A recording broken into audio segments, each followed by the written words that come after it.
किसानी यदि पहले किसानी आपने की पहले? बिल्कुल, अभी भी कर रहा हूँ। आप करते हैं अभी? बिल्कुल अभी भी करते हैं, खेत में काम करते लावणी करते हैं आप? हैं। लावणी, निन्ना, सब कुछ किया है। और कोई? कोई नहीं चाहता है वो कोई अच्छा व्यापारी बने, कोई नहीं चाहता कि वो एक अच्छा राजनेता हो। जी। और एक बालक का स्वप्न होता है कि आगे जाकर वो डॉक्टर बने, इंजीनियर बने, लेकिन आपने राजनीति का मार्ग चुना, ऐसा क्यों? नमस्कार मधुकर जी, आपके जितने भी दर्शक हैं उनको भी मेरा राम राम नमस्कार। राजनीति मैं यूँ कहूँ कि मेरा कोई सपना नहीं था। एज ए सिस्टम हम चलते गए और अपने आप ही ये रास्ता चुन लिया गया।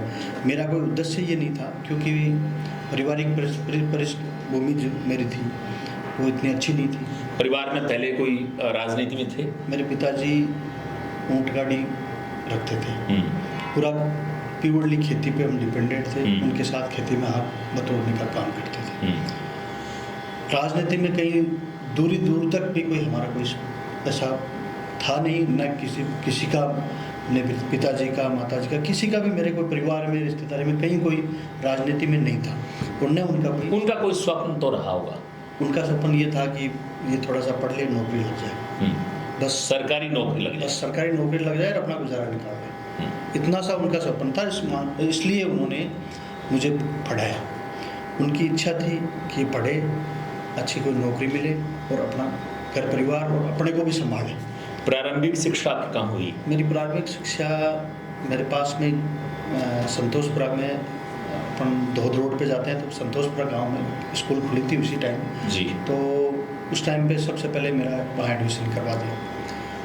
लगातार मेरे में क्या थोड़ी सी खूबियाँ थी कि मैं जो भी चीज़ करता था वो थोड़ा एक्स्ट्रा करने की कोशिश करता था। तो बहुत पैदल दूर जाते थे हम लोग। उस टाइम की तो स्थितियाँ थी कि मतलब बहुत लंबे टाइम की बात भी नहीं है, लेकिन पैदल जाना होता था। कितने किलोमीटर चलकर जाते थे? 3 किलोमीटर पैदल चलते थे, और कोई ड्रेस वगैरह भी नहीं हुआ करती थी, जो कपड़े थे वही बस। उस टाइम पे तो सरकार भी इतनी ज़्यादा कुछ योजनाएं मतलब ये देते नहीं थे। बाकी स्टार्टिंग धीरे धीरे उस टाइम पे ये मिड डे मील वगैरह कुछ चलते नहीं थे। बस स्कूल खुला और घर वालों। उसका स्टैंडर्ड क्या था स्कूल का? कौन सी क्लास तक थी वो? 5वीं तक। और फिर मिडिल में कहाँ आया? मिडिल में मैं वहाँ से फिर कासली गया। अच्छा। राजकीय माध्यमिक विद्यालय कासली, वही 3 किलोमीटर मेरे वहाँ से पड़ता था, तो वहीं भी पैदल चल के जाना पड़ता था। लगातार ये था कि मेरे वो उसमें जाते थे ना हम लोग स्कूल में, तो 2 घंटियाँ बजती थी। पढ़ने में कैसे थे आप? मीडियम, मतलब पढ़ने के साथ साथ मेरी रुचियाँ हर फील्ड में रुचि। किसमें थी? खेलने में भी अच्छा था। कौन सा खेल आपका?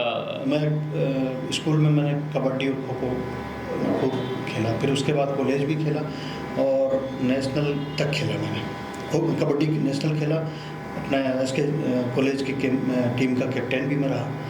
तो खेलने में और पढ़ने में भी ऐसी कोई बात नहीं थी कि लगातार मैं इस तरीके से एक मीडियम, तो बहुत ज़्यादा स्टैंडर्ड वाला बच्चा नहीं कह करके, एक नॉर्मल जो चीज़ें होती है जिसके साथ जिस व्यवस्थाएं जो थी उसके हिसाब से मैं पढ़ाई के रूप में उसको यूज़ करता रहता। लेकिन खेलने में और मेरे फ्रेंड सर्किल मेरा बचपन से ही था। मेरे फ्रेंड्स इतने ज़्यादा थे कि जैसे मान लो हम खेलते थे तो वो कई चीज़ें होती है, रुचिकर होती है। कहाँ स्टेट लेवल खेला आपने या नेशनल खेला? नेशनल खेला मैंने, क्या इंटर कॉलेज खेला, इंटर कॉलेज से इंटर यूनिवर्सिटी खेला। अच्छा। तो उस टाइम पे कोई वो था नहीं कि भाई खेल में आज तो प्रो कबड्डी और नई गांव की प्रतिभाओं को तराशने का खूब मौका मिलता है, लेकिन उस टाइम पे तो ऐसा कुछ था नहीं। और अच्छा, कॉलेज साथ साथ चल रहा था, आप खेल भी रहे थे? मैं बता रहा हूँ ना, मैंने सुना कि कॉलेज में क्लासेस आप लेते नहीं थे? स्टार्टिंग में मैं लेता था, उसके बाद मैं राजनीति में धीरे धीरे राजनीति में इसलिए आया कि मैं कॉलेज में आते ही मेरे मुफ्त में लग गए। तो राजनीति के तो यहाँ आने के बाद मुझे राजनीति का शौक भी लगा। अच्छा, आए तो थे आप एक सरकारी नौकर बनने के लिए? नौकर 12वीं तक पढ़ने के लिए था। ठीक है। कॉलेज में जब इंटर हुआ तो मैं, फिर आपका बदल गया? हाँ, मैं चेंज होके आया था, क्योंकि कॉलेज तक 12वीं तक मैं पढ़ाई में लगा रहा। कॉलेज में जैसे आया मुझे मेरे मुकदमा लग गए।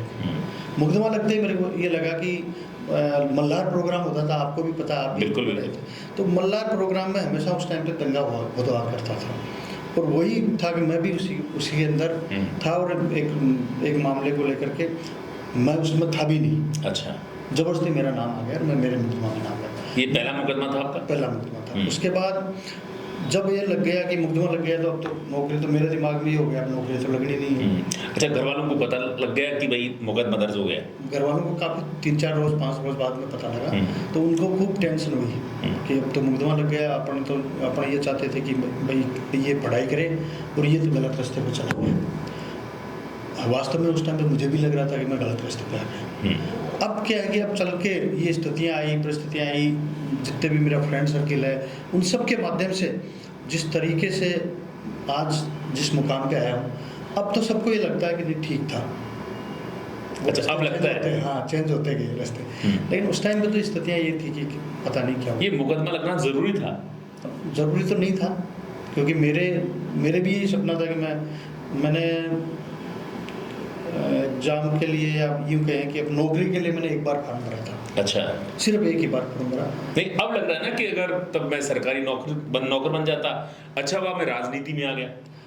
उसके बाद तो जब मेरी समझ जैसे बढ़ी, समझ बढ़ने के बाद अच्छा, ऐसा कोई मलाल रहा कि यार मुकदमा दर्ज हो गया, वरना मैं भी सरकारी नौकर होता? उस टाइम पे था, अब नहीं है।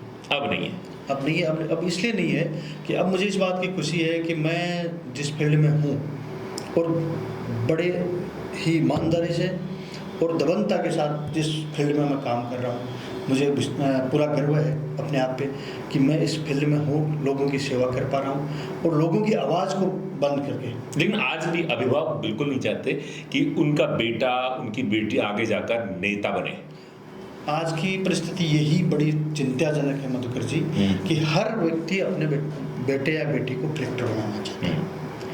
कोई नहीं चाहता वो किसान बने, कोई नहीं चाहता है वो कोई अच्छा व्यापारी बने, कोई नहीं चाहता कि वो एक अच्छा राजनेता बने जी।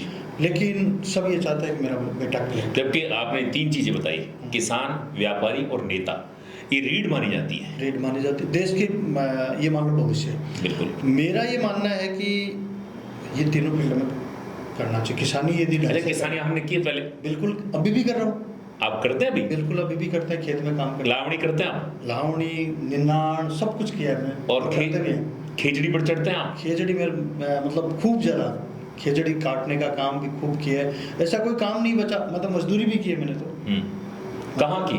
वही गांव में मजदूरी की, फिर उसके बाद दूध बेचने का काम स्टार्ट किया मैंने। कॉलेज में जब मैं पढ़ता था तो कॉलेज में आता था, और वहाँ से दूध लेके आता था, और फिर यहाँ दूध बेच करके, और उससे जो इर्निंग होती थी उससे पढ़ाई का खर्चा निकालता था, और फिर उस कॉलेज में जाता था, वहाँ नेतागिरी करता था। अच्छा, कोई दुर्व्यसन नहीं था लेकिन आप? 1% भी ये नहीं, कभी ज़िंदगी में ये नहीं सोचा कि मेरे घर वालों को, मेरे समाज को और मेरे साथियों को कभी ये लगे कि ये तुम्हारा साथी है और इसने ये कर दिया। किसी के ये नहीं लगे कि कोई अंगुली करे कि ये तुम्हारे साथी ने ये कर दिया, और वो उनको ये लगे कि मुझे उनको नीचा देखा। अच्छा, कॉलेज आप पास आउट हो गए, और जैसे ही आप सामाजिक जीवन में गए तो कुछ विचार बदला आपका कि यार कॉलेज तो पूरा हो गया, अब क्या करें? नेता बने, या फिर व्यापारी बने, या फिर किसान ही रह जाएं? कॉलेज करते करते ही मैं कॉलेज में रहा। कॉलेज में भी आपने तो मेरा देखा है, मेरे साथियों ने भी देखा, काफ़ी संघर्ष किया। जहाँ ज़रूरत होती थी, एक आम गरीब और जो किसान और गांव का जो बंदा, ढाणी से आया हुआ कोई बंदा, उसको पढ़ने के लिए आ रहा है, उसको यहाँ बहुत सारी समस्याओं का सामना करना पड़ता था। एक ज़माना था, आज तो बहुत परिस्थितियाँ चेंज हो गई। उस टाइम पे तो गांव के लड़कों को यहाँ रहने के लिए मकान भी नहीं मिलता जी, उनको जानकारी भी नहीं होती थी, कुछ भी नहीं होता था, एडमिशन में भी दिक्कत आती थी। मेरा ये प्रयास रहता था कि कोई कहीं का भी हो, यदि मेरे पास कोई आए, मैं 100% लगभग मैं बरामदे में ही हुआ करता। कोई ऐसा भी मौका आया कि एक लड़का जो ग्रामीण अंचल से आया है और उसके पास धन का अभाव था, और आपके पास आकर उसने गुहार लगाई, आपने कहा तुम निश्चिंत रहो, ये काम मैं करूँगा? धन की स्थिति मेरे पास भी नहीं थी। अच्छा, धन बिल्कुल नहीं था। हाँ। ये थी कि एडजस्टमेंट करना है, जैसे मान लो किसी के पास खाने के लिए पैसा नहीं, और वो परेशान हो रहा है, तो ये कर लेता था कि मैं कोई बढ़िया मेरा दोस्त होता था, उसके पास व्यवस्थाएं थी, उसके पास उसको छोड़ करके 2 दिन की व्यवस्था उसकी कर देता था। अच्छा। लेकिन धन की व्यवस्थाएं हम मेरे पास वही। लेकिन एडमिशन प्रोसेस में पूरा सहयोग करते थे। एडमिशन प्रोसेस हो, चाहे कॉलेज में उसकी डिमांड कोई हो, या छात्र हितों की कोई बात चल रही हो, उन सब मुद्दों को लेकर के मैंने कभी पीछे हटने का काम नहीं किया। चाहे वो संगठन में किसी में भी रहा हो, संगठन के बाहर रहा हो, राजनीति में वो लड़का चाहे किसी भी पृष्ठभूमि से आया हो, उससे कोई मेरा किसी भी विचारधारा से आया हो, मैंने कभी किसी को आपने नहीं पूछा कि भाई तू तटस्थ होकर सहयोग किया। बिल्कुल कभी नहीं। और उसी का रिजल्ट है कि आज मैं ये कहूँ मधुकर जी कि पूरे भारत में अपने साथ के लड़के, पूरे भारत में नहीं विदेश में भी हैं, जो ये मान लो कि मैं एक मैसेज डालता हूँ और उस मैसेज का रिप्लाई आता है कि कहीं कोई बंदा आज भी परेशान है, कहीं कोई बंदा कहीं कोई किसी काम में फंस गया है, तो उसकी मदद करने के लिए उस टाइम की अपने कॉलेज की टीम थी ना, वो इतना शानदार तरीके से उसका मैनेजमेंट करता कि मुझे लगता है कि वास्तव में लोग ये कहूँ कि दोस्त दोस्त होते हैं। कोविड की दूसरी लहर थी और उसमें हर कोई जो है संत्रसित था, बहुत डरा हुआ था। ऐसे दौर में पहली पहल आपने की, आपने रेगुलेटर उपलब्ध करवाए, कहीं आपने सीट उपलब्ध करवाई, कहीं ऑक्सीजन सिलेंडर नहीं था, वो सिलेंडर आप उपलब्ध करवा रहे थे। ये सब सेवा का भाव कैसे आया? वो तो मधुकर जी आपने तो वो उसको देखा है, इसलिए आप बता पा रहे हैं जी। ऐसे बहुत सारे केसेज हैं जिनके बारे में मुझे याद ही नहीं, मैं कब किसके लिए क्या कर दिया वो मुझे भी नहीं याद। ये कोरोना में आपके भाव कैसे आए, ये कि सेवा करनी चाहिए, हर आदमी डरा हुआ था, लगातार रहता है। उसके बाद भी ये लगा कि जब इस टाइम पे यदि इंसान के काम नहीं आएगा तो कब आएगा। मैंने ये सोचा कि भाई अपन लोग अपने दोस्तों के साथ मिल करके जितना कुछ कर सकते हैं। उस टाइम पे तो ये डर था कि कोई बाहर ही नहीं निकल सकता था, चारों तरफ से परेशान थे। तो जहाँ बैठे हैं, जिस तरीके से हैं, जिस सिस्टम में, अब चाहे वो सांवली के अपने कोविड हॉस्पिटल में अपने साथ के कॉलेज टाइम के भी कई लड़के ऐसे थे जो वहाँ सेवा दे रहे थे, तो उनसे मुझे बेनिफिट मिला। बहुत सारे लोग था। एक बार मैंने दुबई फ़ोन करके और लगभग 86 के करीब वो रेगुलेटर और मास्क मंगाए। मुझे ये लगा कि यार बहुत परेशानी है, कैसे कर पाएंगे। तो मैंने वहाँ फ़ोन किया, उन्होंने तुरंत 5-10 लड़कों ने मिल करके वहाँ इकट्ठा करके और वो सब यहाँ भेजे। तो बहुत सारे ऐसे संगठन जो है ना, और संगठन में भी आपको तभी कर पाएंगे कि आप लोग बिना स्वार्थ के कोई काम करेंगे, तो निश्चित तौर पे आपके पास देने वालों की कोई कमी नहीं है। आपको कोई डर नहीं लगा कि यार कोरोना में हर कोई प्रभावित हो रहा है, मैं अगर जा रहा हूँ, उनकी सेवा कर रहा हूँ, कोरोना पीड़ितों की, अगर मुझे कोरोना हो गया या फिर मैं संक्रमित हो गया तो फिर मुझे कौन देखेगा? देखो ऐसा है कि चैलेंजिंग तो हर फील्ड में होता है, और चैलेंज यदि कोई लेता है तो निश्चित तौर पर सफलता भी मिलती है। हर तूफान के बाद एक अच्छा माहौल आता है, अच्छा समय आता है और अच्छी ठंडी हवा भी आती है। तो निश्चित तौर पे वो यदि डर गए तो फिर तो कहीं। आपका पहला चुनाव कौन सा था? मैं पहले एसके कॉलेज में तो आपके सामने खूब सारे चुनाव लड़े। उसके बाद मैं कॉलेज में LLB करते करते ही मेरा पहला चुनाव, मैं पंचायत समिति मेंबर का चुनाव था। कांग्रेस पार्टी ने मुझे टिकट दिया, टिकट पे मैंने पहला चुनाव लड़ा और वहाँ कांग्रेस पार्टी का कभी खाता नहीं खुला था। कितने मतों से जीते आप? मैं 219 वोटों से पहला चुनाव जीता था। उसके बाद मैंने दूसरा चुनाव लड़ा, वो दूसरी जगह से लड़ा, जैसे ये हमारे रामपुरा इन इलाकों से मैं दूसरा चुनाव लड़ा। वहाँ भी कभी खाता नहीं खुला था कांग्रेस का, तो मैंने वहाँ लगभग 492 वोटों से मैं चुनाव जीता था, दूसरा वाला। तो कुल मिलाकर के मैंने एक ही चीज़ देखी, हालांकि पार्टियां भी प्रधानी की दौड़ में थे आप। प्रधान में से मैं एक वोट से रह गया था। वो यही राजनीतिक सिस्टम है। अच्छा, ये लोकतंत्र में एक वोट का कितना महत्व है? वो तो मैंने तो बहुत करीब से देखा। अभी चुनाव आने वाले हैं 2023 के। बिल्कुल चुनाव आ रहे हैं। यूथ को कुछ कहना चाहेंगे? मेरा मानना है कि राजनीति में युवाओं को बढ़ के हिस्सा लेना चाहिए। यदि राजनीति में युवा नहीं रहेंगे, अच्छे शिक्षित लोग नहीं रहेंगे, तो निश्चित तौर पे जो अपने सुनते आ रहे हैं पहले की जो समस्याएं सुनते आ रहे हैं, चाहे यूपी बिहार के मामले जी। सुनते आ रहे हैं, वो इस टाइप के लोग रहेंगे यदि युवाओं को मौका मिलेगा। और जैसा कि राहुल गांधी भी कह रहे हैं, राहुल गांधी ज़्यादा से ज़्यादा युवाओं को मौका देना चाहते हैं। मैं ये कहना चाह रहा हूँ कि महिलाएं, युवा ज़्यादा से ज़्यादा राजनीति में आए, पढ़े लिखे लोग आए, इंजीनियर आए, और जितने भी लोग जो खेती किसानी करने वाले लोग, सब लोगों को रुचि होनी चाहिए, और रुचि में ऐसे लोगों को चुनना भी चाहिए जो आपका, देश का और आपके पूरे सिस्टम का भला कर सके। ऐसे लोगों को चुनना चाहिए। एसके कॉलेज में पढ़ने वाला लड़का आगे जाकर 2 बार पंचायत समिति का मेंबर बनता है, बाल अधिकार एवं संरक्षण आयोग का मेंबर बनता है, कैसा महसूस करते हो? सिर्फ अकेला आदमी कुछ नहीं कर सकता। इसके कारण सबसे बड़ा, मैं किसी को यदि शेयरी देता हूँ तो मैं मेरे फ्रेंड सर्कल को देता हूँ, बार बार देता हूँ। लगातार कभी मुझे ऐसा एहसास नहीं होने दिया कि गांव से डांडी से निकला हुआ एक लड़का, छोटा सा परिवार का लड़का, जिस परिवार में कोई करने वाला कुछ था ही नहीं, उस परिवार का लड़का निकल करके आज देश दुनिया में तक भी कोई काम करवा सकता है। तो वो सिर्फ और सिर्फ मेरे दोस्तों की, और जो मेरे कॉलेज का मेरा सर्किल था, आप जैसे लोग थे, उनकी वजह से संभव है। अच्छा, जब से आपने ये पदभार संभाला है, महिला एवं बाल अधिकार संरक्षण आपके पास है, तो कौन कौन से काम होते हैं उसमें, और आपने कौन कौन से नवाचार किए? बाल अधिकार संरक्षण आयोग में मैं लगभग, मेरे को 3 साल होने वाले हैं। लगातार इसमें कोविड के टाइम पे आपको पता ही है, बहुत सारी समस्याएं थी, स्कूलें बंद हो गई थी, ऑनलाइन क्लासेस चल रही थी, और इतनी ज़्यादा चैलेंजिंग टाइम था उस टाइम पे। स्कूल वाले फीस के लिए परेशान करते थे, बच्चे पढ़ते नहीं थे, स्कूल जाते नहीं थे, टीसी और फीस की इतनी बड़ी समस्याएं, इतनी बड़ी शिकायतें आती थी कि हम लोग उनको कैसे भी करके एडजस्टमेंट करके उनको निपटाने का काम किया। ऑनलाइन क्लासेस चलाने का काम किया।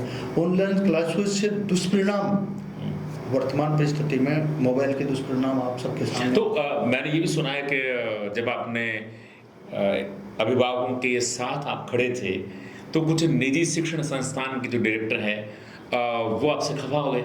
नहीं, ऐसा कुछ नहीं। वो बात उनसे भी बातचीत करें, वो भी तो परिवार, अपने समाज के लोग, परिवार के लोग, अपने यहाँ के लोग ही तो, मानव ही तो, वो भी कहीं यहीं से निकले, उनकी भी व्यवस्थाएं थी, उनकी मजबूरियाँ अलग थी, अभिभावक की जो परिवेदना थी वो अलग थी, बच्चों की अलग थी। वो तो कोविड तो ऐसा टाइम आया था, वो सबके लिए बड़ी समस्या थी। ऐसा भगवान ना करे कभी ऐसा मौका दोबारा आए कि ये अपने वाली जनरेशन ने जो चैलेंज और चेंजिंग देखी है जी, वो कभी दूसरे के साथ नहीं है। जो है अभी आपको हाल ही में एक नए पद से नवाजा गया है, अहिंसा जो है उसके आप जिला संयोजक बनाए गए हैं। मुख्यमंत्री जी ने शांति एवं अहिंसा विभाग का गठन राजस्थान में किया है, और वो पूरे हिंदुस्तान का पहला विभाग होगा जो राजस्थान में। उस विभाग का मूल उद्देश्य, उसमें सीकर के संयोजक के रूप में मुझे जिम्मेदारी दी। उसका कारण यही है कि लगातार हम लोग काम में पिछले काफ़ी टाइम से 15 साल से महात्मा गांधी जीवन दर्शन समिति से जुड़ा हुआ हूँ। उसमें सबसे बड़ा उद्देश्य यही है कि सोशल वर्कर के रूप में आपको काम करना है।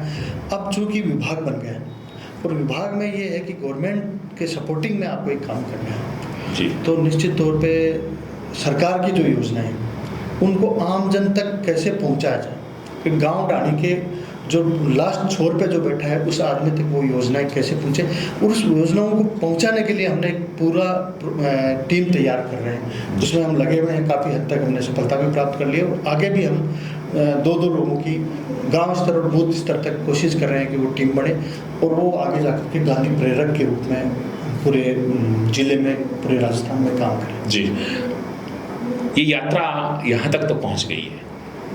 कॉलेज में आप स्टूडेंट लीडर रहे, फिर आप पंचायत समिति के 2 बार मेंबर रहे, बाल अधिकार एवं संरक्षण आयोग में आप मेंबर बने, और क्या करना चाहते हैं?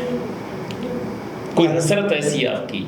अब ये तो मुझे अभी तक भी नहीं पता कि करना क्या है, मुझे आगे कहाँ, कैसे, किस फील्ड में जाना है, क्या करना है। अब जिस काम में समाज सोशल वर्क में लगे हैं, लगातार लगे रहेंगे। जहाँ भी जो जिम्मेदारी है मिली है, उसको प्रयास तो ये रहता है कि पूरा का पूरा। क्योंकि आप धोत से आते हैं, जी। और धोद एक रिजर्वेशन सीट है। जी। क्या मन में एक तड़पन है, एक छटपटाहट है कि काश ये सीट नहीं होती तो चुनाव लड़ते? देखो, सबकी, हर आदमी की मंशा तो यही होती है कि वो कुछ ना कुछ हासिल करे और होनी भी चाहिए। लेकिन अब चूँकि अपना सिर्फ काम करने का टाइम है और जन सेवा, पार्टी की सेवा में लगे हैं। जहाँ भी मौका मिलेगा, जैसा भी मौका मिलेगा, प्रयास करेंगे कि पूरा वफादारी के साथ निभाएं। चलते चलते जीवन का फलसफा बताइए हमारे युवाओं को कि जीवन कैसे जीना चाहिए। बिंदास जिए। आपकी, मैं युवाओं को ये कहना चाहूँगा कि जहाँ तक आपकी नज़र जाए आप दौड़ते चले जाएं। आप मोबाइल से दूर रहें।